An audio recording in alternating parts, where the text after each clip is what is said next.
Kung naramdaman niyo po ang kapangyarihan ni Jesus, tumawag naman kayo sa amin at magpasalamat tayo sa Diyos.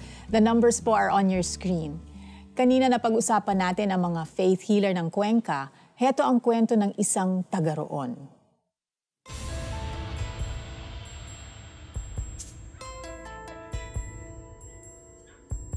Isang ginugupitan na matanda, elder sa nayon. Bali tayo na hindi tinatalaban. So nung naahitan niya yung nabahadi ng ang talas, ginanon sa liig. Hindi nga tumalam. Sabi sa kanya ng matanda, Emiliano, sinusubukan mo ko ha. Hindi ito makita-kita na. Dahil sinabi na sa amin, susubukan ko yung matandang ito. Putulan liig ito eh. Ginanon talaga, yung nabaha, hindi tumalam. Lumaki sa probinsya ng Cuenca, Batangas si Primo. Sa murang edad ay namulat siya sa mga kwento at paniniwala sa kapangyarihan ng anting-anting. Curious kami. Gusto din namin magkaroon ng superpower na gano'n. Muslim mga kabarkada ko, nilalapitan nila yung mga matatanda sa nayon na alam nila may iniingat ang anting-anting. Dahil dito, lumapit si Primo sa kanyang lolo upang humingi ng anting-anting.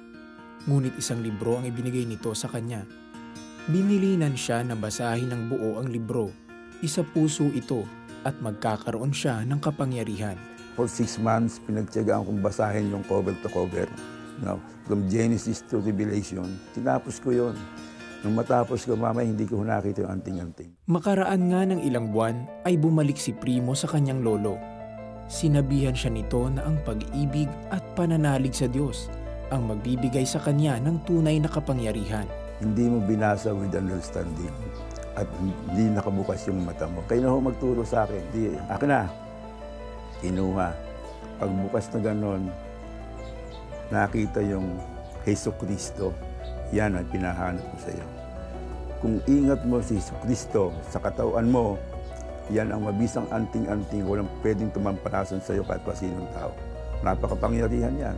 Isa puso mo, lumapit ka sa Kanya. Pagsisi ka, tanggapin mo siyang tagapagligtas mo.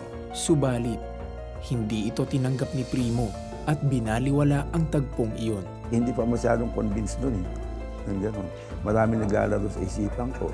Hilaw ng paniniwala ko noon. Sa pagdaan ng mga panahon ay nagtrabaho si Primo. Batid niyang kaya niyang gawin ang anumang bagay dahil sa kanyang sariling lakas at kakayanan. Naging manager at periodista siya ng mahabang panahon. Nagkaroon ng asawa at anak. Ngunit patuloy na naghahanap si Primo ng layunin sa kanyang buhay. Started searching for the truth. Yun ang parang starting point para magkaroon ako ng self-examination kung ano talaga ako. Nakikita ko na may binabago sa amin ng Diyos. Hanggang isang insidente ang nangyari.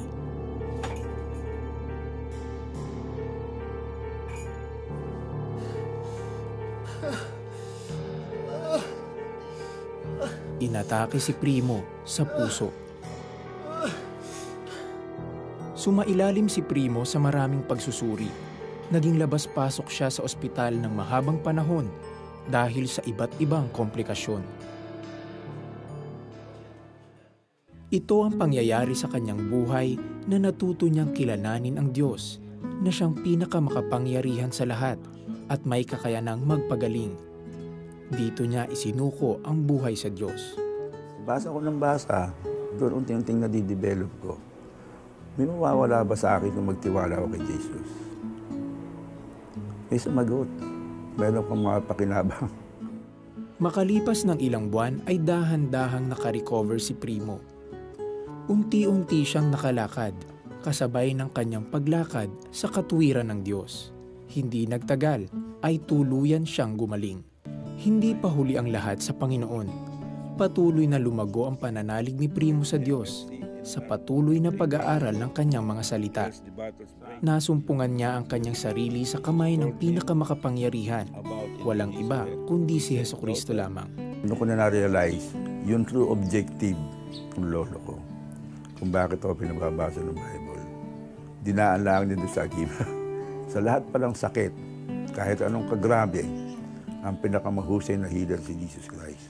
Ang Panginoon Diyos, makapangyarihan, walang makatutulong kung hindi ang lumikha sa ating Panginoon. Ang Biblia, yun ang dito sa lupa, yun ang pundasyon ng magandang buhay natin.